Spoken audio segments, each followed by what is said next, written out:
Shalom saudara sekalian, hari ini kita kembali merenungkan firman Tuhan, dan firman Tuhan diambil dari surat Yudas ayat ketiga sampai dan keempat. Saudara-saudaraku yang kekasih, sementara aku bersungguh-sungguh berusaha menulis kepada kamu tentang keselamatan kita bersama, aku merasa terdorong untuk menulis ini kepada kamu dan menasihati kamu, supaya kamu tetap berjuang untuk mempertahankan iman yang telah disampaikan kepada orang-orang kudus. Sebab ternyata ada orang tertentu yang telah masuk menyelusup di tengah-tengah kamu, yaitu orang-orang yang telah lama ditentukan untuk dihukum. Mereka adalah orang-orang yang fasik, yang menyalahgunakan kasih karunia Allah kita untuk melampiaskan hawa nafsu mereka, dan yang menyangkal satu-satunya penguasa dan Tuhan kita, Yesus Kristus. Saudara, dalam surat Yudas ini, Yudas sangat amat bersikeras untuk menuliskan hal ini, gitu ya.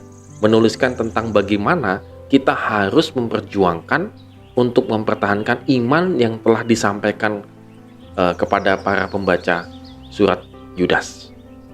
Jadi Yudas sangat terdorong sekali dia menuliskan suratnya ini kepada para pembacanya supaya mereka mempertahankan imannya mati-matian. Karena Yudas sadar bahwa di antara jemaat itu ada orang yang telah menyusup masuk untuk mempengaruhi iman jemaat di Yudas. Maksudnya iman jemaat pembaca surat Yudas.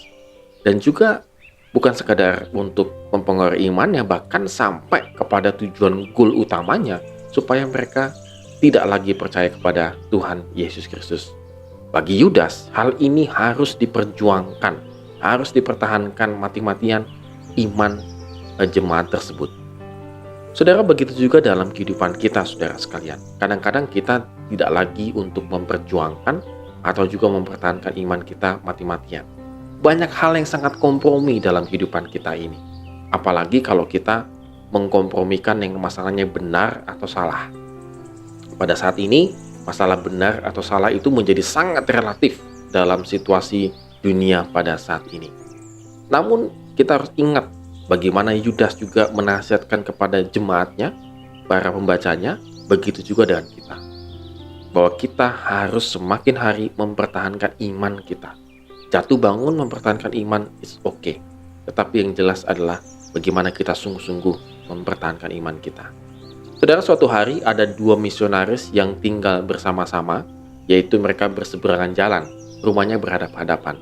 Dan masing-masing daripada misionaris ini memiliki anjing. Yang satu anjingnya bulldog, yang satu herder.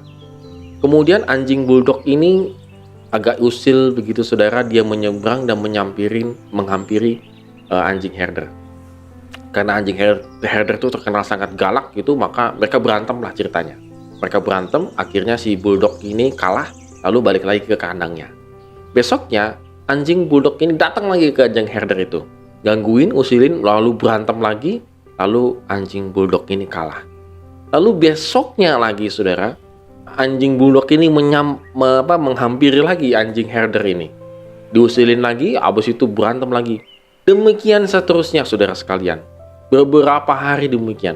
Sampai pada suatu saat ketika anjing bulldog ini mendatangi anjing herder ini ciut. Karena mungkin dalam pikirannya, waduh, ini bulldog ini udah digalakin segala macam, udah kalah, tapi dia tidak pernah menyerah untuk menghampirinya. Maka anjing herder ini lari terbirit-birit. Saudara sekalian, memang sekilas ketika kita mempertahankan iman kita, sepertinya kita kalah. Ketika kita mempertahankan kebenaran kita berdasarkan firman Tuhan, sepertinya kita ini kalah begitu ya. Sepertinya pandangan kita dianggap kuno, tidak bersahabat, dan lain sebagainya. Tetapi ketika kita berusaha mempertahankannya mati-matian, saudara, maka orang pasti akan melihat bahwa apa yang kita yakini, kebenaran yang kita yakini berdasarkan firman Tuhan, itu adalah kebenaran yang sejati. Permasalahannya adalah kita seringkali mengalah, seringkali berkompromi dalam prinsip kebenaran kita, sehingga kita terbawa arus dunia ini. Tetapi kalau kita saat ini mempertahankan iman kita, mempertahankan keselamatan kita, bahkan mempertahankan prinsip kebenaran kita berdasarkan Alkitab, walaupun mati-matian, walaupun tampaknya kita kalah debat sampai kita terdiam, tetapi kita tetap mempertahankannya. maka dunia pun pasti akan kenal siapa kita. Oleh karena itu, saudara sekalian, jangan ragu mempertahankan kebenaran kita berdasarkan firman Tuhan. Pegang erat firman Tuhan untuk dunia pada saat ini.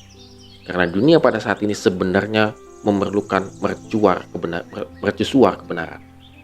Tetapi kalau kita sebagai orang yang percaya kepada Kristus mulai memadamkan kebenaran kita, maka dunia ini akan menjadi sangat gelap. Mari saudara kita renungkan hari ini, kalau banyak prinsip kebenaran yang dulu kita pegang, sudah kita hilangkan, mari kita pegang kembali. Apalagi itu berdasarkan firman Tuhan. Supaya hidup kita setia dan taat di dalam Kristus. Amin. Tuhan Yesus memberkati kita semua.